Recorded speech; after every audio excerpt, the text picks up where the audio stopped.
wishing just isn't enough to get you the results that you want.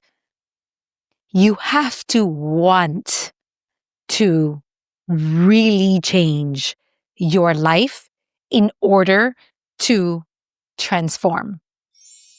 Hey, listener, welcome to episode number 67 of Listen Up.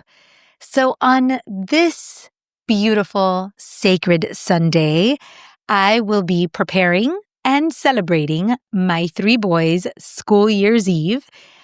If you don't know about this tradition, I invite you to listen to my episode last week, episode number 66, in which I shared this beautiful ritual with you on how to create a very meaningful and special beginning of school tradition for your school-age children. Now, I do have to say, I'm very proud of the fact that I recorded that last week, and I'm going to tell you why. Because in years past, I have shared school's year's eve traditions on social, and I shared it last year on the podcast also, but I tend to share it after I celebrate my school year's eve. It's like it doesn't come top of mind until after I do it, because most of the time I'm like living this beautiful life. And then I think in hindsight, oh, I should share that I did this. This was amazing. But this year I made it a goal to really anchor in and remember to share it with you in advance of the school year, just in case you wanted to do it too. I didn't want you to feel like you had missed out or you had to wait till next year because you heard the episode late. So if you didn't listen to it last week and your kids are starting school this week, you still have time. I hope you'll listen to it. It's a beautiful tradition. Anyway, on to today's topic.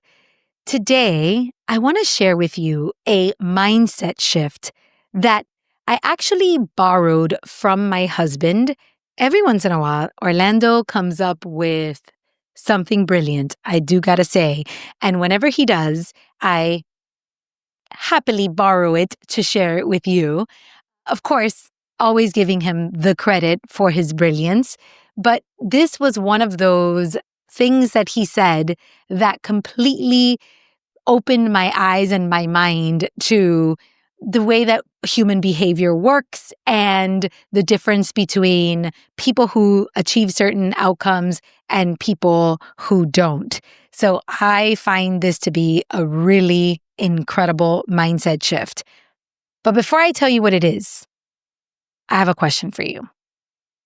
Do you ever catch yourself saying, I wish I could blah, blah, blah? Maybe you say, I wish I were more organized. Or, oh, I wish I didn't like chocolate so much. Or, I wish that I could be 15 pounds thinner. Or, I wish that I didn't have a 9-to-5 job.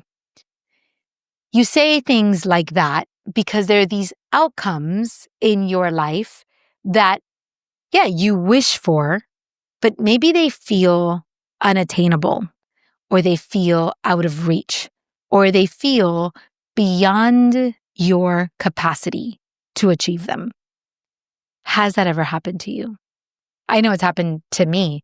I say things like, I wish I could blah, blah, blah all the time until my husband changed my perspective.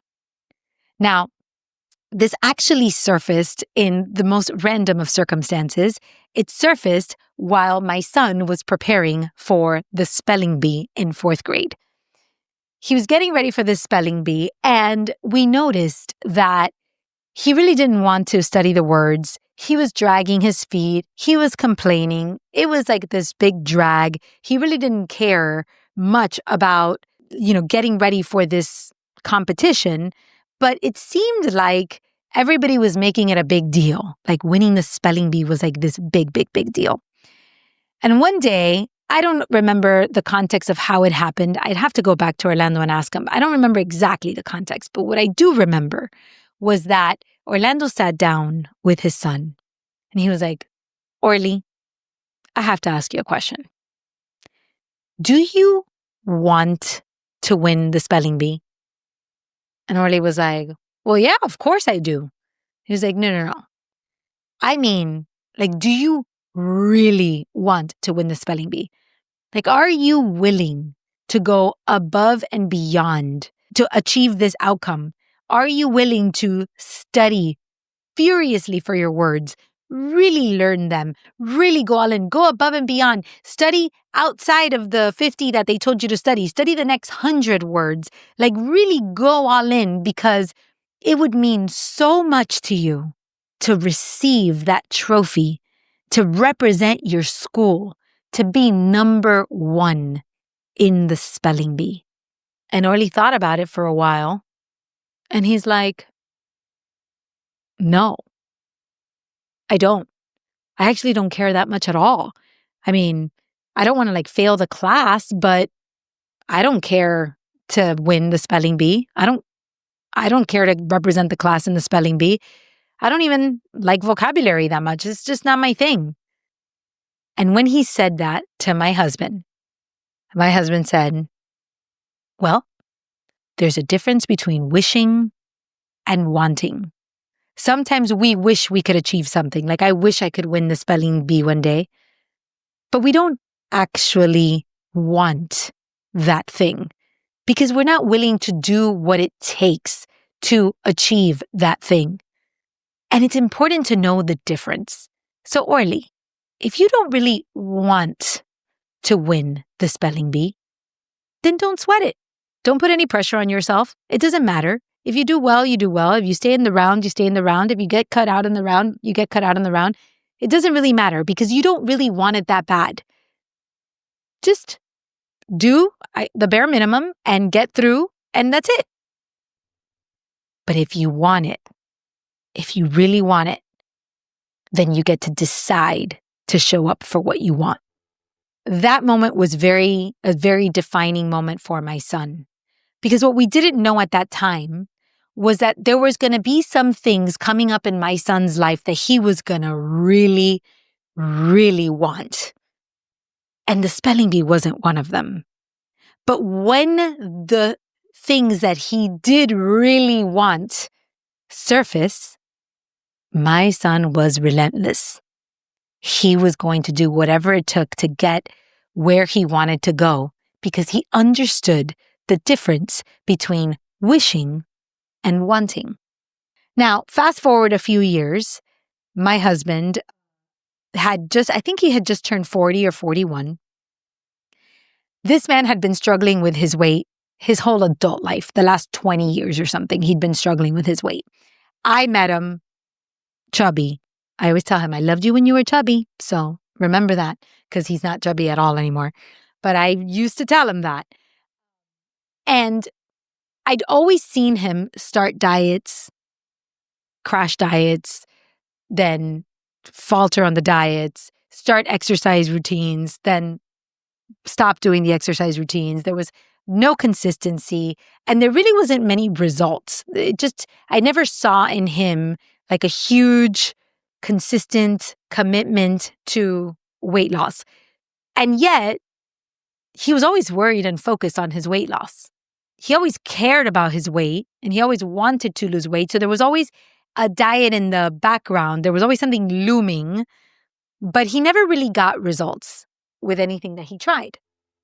So at around 40 or 41, we're at a sports bar celebrating his birthday. We had gone to see Dear Evan Hansen. We were having a staycation in Fort Lauderdale with the 3 boys and him and I. We go to this sports bar, and he had just decided that he was going to lose weight again. And as we're sitting in the sports bar, he looks at this TV, and there is an MMA fighter, shredded, beautiful body, fighting on the TV. And at that moment, he turns to our family and he says, you know what, guys? A year from now, I'm going to look like that guy, that MMA fighter. I think I've told this story in the podcast before, but if you've heard me share this story before, you will know that 3 out of 4 of us kind of chuckled and were like, okay. And we didn't really believe him. But my son, Justin, my son Justin had his back. So he said that, and that was it. He threw that out there, and we continued on with our life. Well, a year later, it was the middle of COVID. Obviously, we had been home all the time. We were spending a day in the backyard to get out of the house, a little bit. So we were in the backyard all sitting around, and we had these monkey bars. And my husband, who had proceeded to lose a lot of weight, start lifting weights, really change things up, started to transform his body, he was doing pull-ups on the monkey bars. And in that moment, my son looked at him, Justin, who remembered that fateful day on the sports bar. My son looked at him and said, "Daddy, you did it. You do look like that MMA fighter." And I looked at him and I realized, oh my God, yes, you do. You totally look like that MMA fighter. Orlando had completely, and when I say completely, I mean completely transformed his body in 9 months to a year. And on that day, I sat with him and I'm like, babe, this is such a crazy accomplishment. Like, you spend your whole adult life trying to get this results. And all of a sudden, like, you have it. What changed? And he looked at me and he said, I stopped wishing and I started wanting.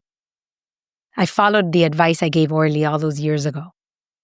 You see, my husband understood that wishing just isn't enough to get you the results that you want. You have to want to really change your life in order to transform. Wishing gets you surface level results. Wishing may spark 1 or 2 days of motivation or inspiration. Wanting is about discipline. It's about consistent action. It's about pushing when the motivation wears out. So I've been thinking a lot about this. I'm going to tell you why it came up for this week and why I wanted to share it with you. I recently hosted a sunrise walk. If you have been listening or follow me on social media or tune in, I had promoted this sunrise walk here in Miami. And one of my dear friends, whom I adore, she started out as my business coach. Well, I've known her my whole life, but she started out as my business coach in 2017 and 2018. And then she became my masterminder. Now she's my colleague and one of my dearest friends. Her name is Luli. She has a great community, by the way. It's a great business community. So check her out. It's called Boost. She's amazing. Anyway, Luli went to this sunrise walk with me. And I've known Luli for a long time. And Luli, very similar to my husband, has been on a weight loss journey, health journey for a very long time. And she, a few years ago, told me that she's always wished that she could be a runner. But it kind of stayed there, right? Like, it was a wish. She, at the time, running did feel like beyond her circumstances, beyond her capacity. It was out of reach for her. But she has continued on her health journey and moving along and in her fitness goals and all this kind of stuff. And she's been doing a lot of work. She's worked with coaches. She's worked with nutritionists. Like, she's done some work in this area of her life. So she goes to this sunrise walk with me, and all of a sudden she looks at me and she says, "Hey, you know what I would love to do? I'd love to run a little bit." Now, this is a sunrise walk. This is not a sunrise run. But like I said to her, don't threaten me with a good time. I'm always up for running. I'm a runner. I love to run. So when Luli says that to me, this friend of mine that has wished for so long that she could be a runner, I say, girl, let's do this. And we start to run. And she's like, she's doing it. She is running with me and we're moving forward and we leave everybody behind. And it's just her and I. And it's this magical moment between the two of us. And she is literally living her dream, this dream that she's had for so long. So we run a certain amount and then we start to walk again. And when we start walking, I'm telling her how proud of her I am. I'm like, man, Luli, you did it. You absolutely did it. You have become a runner. It's official. I'm so proud of you. And she very proudly says to me, well, you know what my new why is? I'm like, what do you mean? She's like, yeah, I have a new why for why I work out. I'm like, okay, tell me. And she says, my new why is I want to be the kind of person who says, oh, I have to work out today. So when Luli said this to me, my why is that I want to be the kind of person who says, I have to work out. In that moment, I realized that Luli had transitioned from wishing to wanting. That transition happened to me in 2011 when I decided that I wanted to change the way that I ate. And I remember I was a total junk food addict, a complete and total junk food addict. I loved Burger King. I loved Taco Bell. I loved Kentucky Fried Chicken. I loved Cocoa Puffs and Doritos and macaroni and cheese and pastaroni. I mean, I loved all the junk food, okay? And I decided that I wanted to change the way that I ate. And I thought it was going to be beyond my capacity to be able to change the way that I ate. I thought it was going to be beyond the realm of possibilities for myself because I loved the food that I was leaving behind way too much. But I remember sitting with my aunt one day having a conversation after I'd been at it for a while. And I remember saying to her, you know, the thing is that what I really want is I want to be the kind of person who wakes up in the morning and my first thought is, I want a smoothie or salmon with cream cheese on a piece of toast or avocado and eggs. I don't want to be the person who wakes up in the morning and thinks, I want a pastelito. I want tostada cubana. I want cereal with milk. What I was doing at that moment and what Luli has finally figured out was that the difference between wishing and wanting is the understanding that in order to get the results that you want, you have to want it so badly that you are willing to change your identity. You are willing to change the kind of person you are in order to become the kind of person who achieves the result that you're wishing to receive. You see, where most people get stuck in wishing is that they want the outcome, but they don't want to change their identity bad enough to achieve that outcome. Sometimes you'll think I want to sacrifice just a little bit so that I can get the outcome that I want in order to revert back to the person I was. It doesn't work. It literally does not work. In order to really create transformation in your life, there is a part of your identity that must change. That means there are parts of you that must die, that you must release, that you must shed in order for a new you to be born and to rise instead. When you come to that understanding, you start to move from wish to want. Wishing is, I want everything to remain the same, but I want different results. Wanting is, I'm going to do whatever it takes to change what needs to be changed, to become the kind of person that achieves those results. Sometimes we wish for an outcome. Sometimes we want an outcome.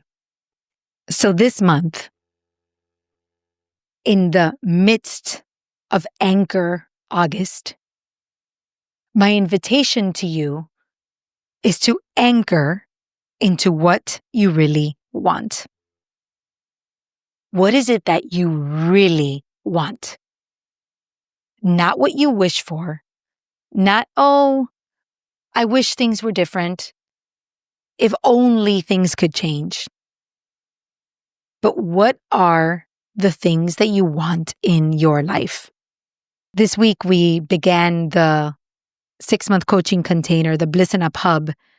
I promoted it a ton. We closed the cart last week, but we formed this incredible circle, 16 incredible women that are coming together to spend the next 6 months focusing on what they want instead of what they wish for. They are focusing and creating a life of intention, a life of rhythm, a life of rituals, and a life of reflection. And all that leads to having the clarity to know what you want and deciding whether you are willing to become the person that you need to become in order to achieve what you want. That is the work. That is what we're doing. So today, I invite you to consider, what can you anchor into? What is it that you really want? I saw this reel by Robin Sharma where he talks about wealth, and he says that there's 8 forms of wealth. And I shared this with my Bliss and Up Hub community, but I'm going to share it with you too. He talks about how wealth is growth, family, community, adventure, service, money, craft, and wellness. And he shares that to live a truly wealthy life, you got to be wealthy in these 8 areas. I thought about the definition of wealth or I looked up the definition of wealth, and wealth is defined as an abundance of valuable possessions or money. It's also defined as the state of being rich. And lastly, it's defined as having plentiful supplies of something. So when I thought about wealth and the way that he was describing the 8 forms of wealth, I thought, well, wealth is the state of having abundance. And I agree with him that having these 8 pieces of your life in order and in alignment and harmony creates a feeling of abundance in your life. However, I think he missed one. And the one that he missed is spirituality. I believe not only do we need those 8 forms, but we also need spirituality in that mix to really create an abundant, wealthy life.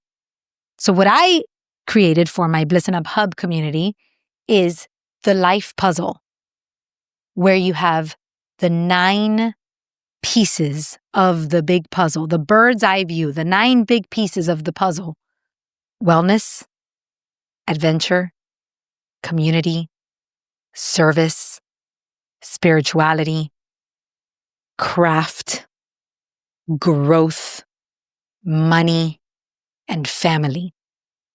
And I had my members of the community create their own life puzzle and rate from 1 to 10 where they are in each part of the puzzle.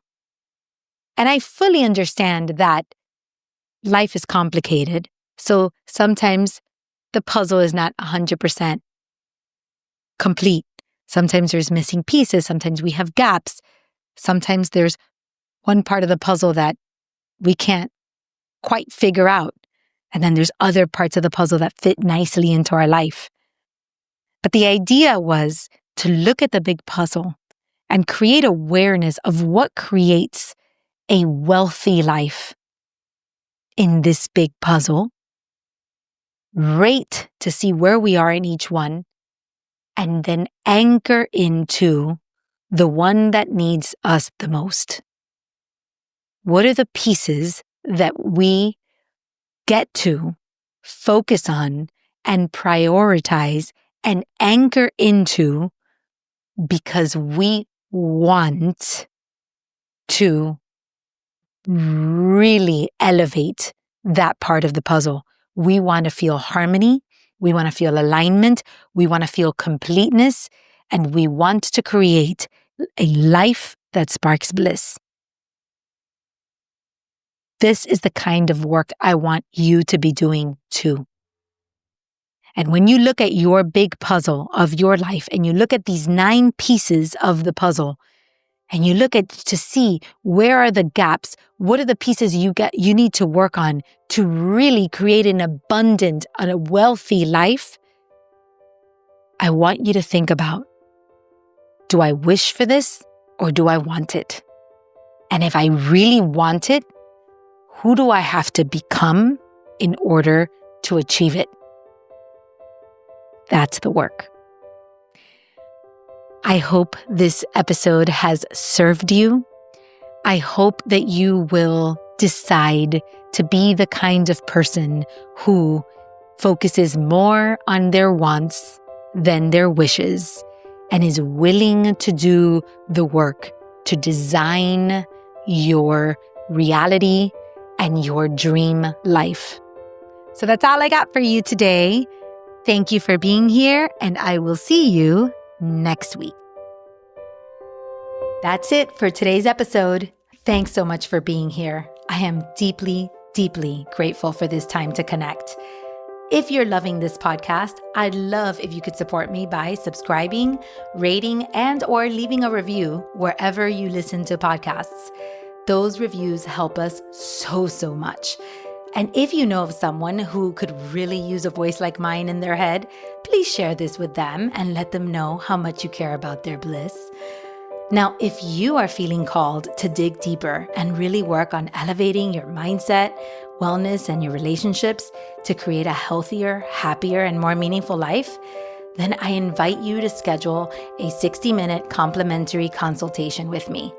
Let's have a meaningful conversation and see if working together is in our future.